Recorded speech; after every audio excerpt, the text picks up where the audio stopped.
when you look out at the open ocean, it feels like the last truly wild, lawless place on Earth, doesn't it? Well, you'd be wrong.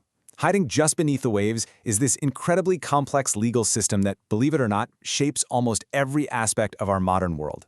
Today, we're going to dive deep into the invisible law of the sea. So let's start with a really simple question. Think about the phone or the computer you're watching this on right now. Chances are, it was built thousands of miles away, so how did it get to you? The answer for that device, and for pretty much everything else you own, involves a very long trip across the ocean. And the scale of this is just staggering. Over 80% of all global trade travels by sea. But this whole massive system, all these giant ships crisscrossing the planet, it doesn't just run on fuel. It runs on a special legal code, a rulebook for the ocean that's been built up over centuries. So what do we actually call this global rulebook? Well, it has a name, and it opens the door to a huge, hidden legal world. So, welcome to the essentials of what's known as maritime law. And when we say a complete system, we're not kidding around. This isn't just a handful of regulations. No. This is the whole shebang, from big international treaties between countries all the way down to private business contracts between two shipping companies. The bottom line is, if it happens on the water, you can bet it's covered by maritime law. Now, you've probably heard another term thrown around, admiralty law. People use it in maritime law almost interchangeably, but there's actually a really important difference between the two that helps make sense of everything. Okay, here is the absolute easiest way to think about this. Maritime law is the rulebook. It's got all the actual laws in it. The rules about shipping contracts, marine insurance, even what to do about piracy. Admiralty law, on the other hand, is the courtroom. It's all about the procedure, which court gets to hear a case, and how that case is supposed to be handled. So maritime law is the what, and admiralty law is the where and the how. And if we look inside that rulebook, we find another key split. This one's pretty easy to remember. Lawyers in this field tend to divide their work into two big categories: dry shipping and wet shipping. So dry shipping is basically all the paperwork, all the behind-the-scenes stuff that happens before a ship even leaves port. We're talking contracts, insurance policies, cargo receipts, the business side of things.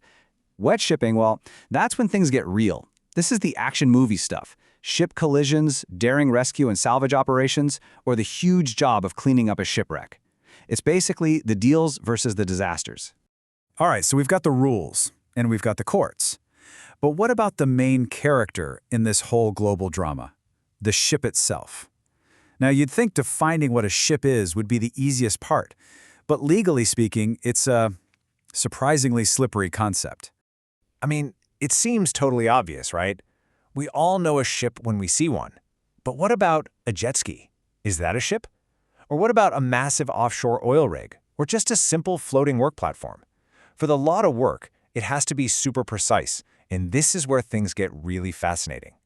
We look at these and we think, yep, that's a ship. But legally, there's no single universal definition that works for everything. The real answer to the question, is this a ship, actually depends entirely on which specific law or treaty you happen to be looking at. For instance, if you're looking at the Hague-Visby rules, which are all about carrying cargo, a ship is defined as any vessel used to carry goods by sea. Pretty simple and straightforward. But then, you look at the Athens Convention, which covers carrying passengers. And all of a sudden, a ship is only a seagoing vessel, and it specifically excludes things like hovercraft. So the definition just got a whole lot narrower. And then, get this. The Marpol Convention, which is all about preventing pollution, just blows the definition wide open again. Here, a ship is pretty much anything that operates in the water, and that includes submarines, floating platforms, and yep, even the hovercraft that the other rule just kicked out. It just proves a critical point. In maritime law, context is absolutely everything. So with all this mind-bending complexity, the courts, way back in 1868, came up with this really powerful metaphor to make sense of it all. And it's just beautifully simple. A ship at sea is like a floating island. So what does that actually mean? Well, when a ship is out on the high seas, it's legally considered a floating piece of the nation whose flag it's flying. That country's laws apply to every single person on board, just as if they were standing on its soil. That flag isn't just a piece of cloth. It's a declaration of who's in charge. Okay, so if a ship is a floating island, what happens when that island drifts close to another country's shoreline?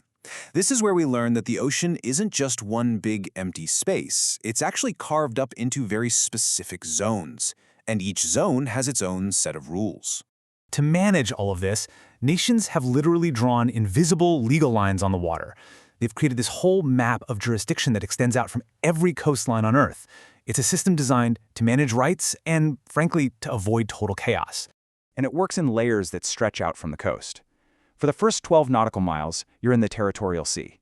You can think of that as a nation's sovereign backyard.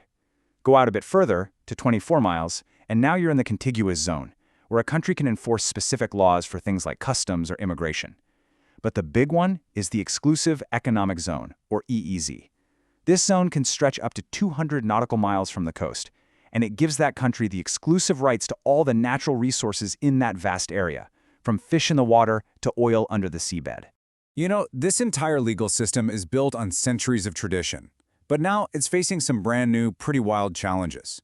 What happens when the floating island is an autonomous drone ship with no crew? Who's responsible if its AI makes a mistake? The invisible law of the sea has always adopted, but as technology just races ahead, it really makes you wonder, can these old rules keep